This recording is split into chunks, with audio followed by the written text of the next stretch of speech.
ថ្ងៃនេះនាងខ្ញុំនឹងនិទានអំពីរឿងខ្លីមួយដែលមានចំណងជើងថាសេដ្ឋីនិងក្របពេជ្រនៃសុខភាពតើអ្នកដឹងទេថាអ្វីជាទ្រព្យសម្បត្តិដែលថ្លៃជាងគេបំផុតលើលោកស្ដាប់រឿងនិទានខ្លីមួយនេះអ្នកនឹងយល់ភ្លាមមានសេដ្ឋីម្នាក់គាត់មានលុយវល់លៀននិងមានវាំងយ៉ាងស្កឹមស្កៃ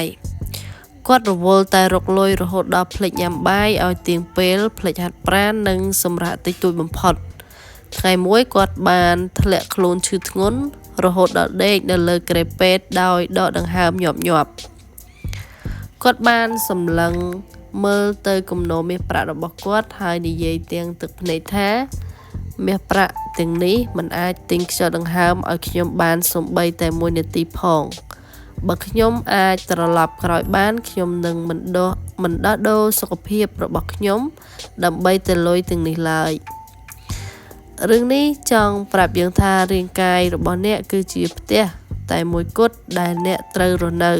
បើអ្នកមិនថែទាំវាទេតើអ្នកនឹងទៅរស់នៅឯណាកុំចាំដល់ពេលឈឺទើបដឹងថាការញ៉ាំអាហារល្អនិងការសម្រាកវាមានតម្លៃប៉ុណ្ណាលុយបាត់បង់អាចរកមកវិញបានប៉ុន្តែសុខភាពបាត់បង់ពិបាកនឹងស្រោចស្រង់ណាស់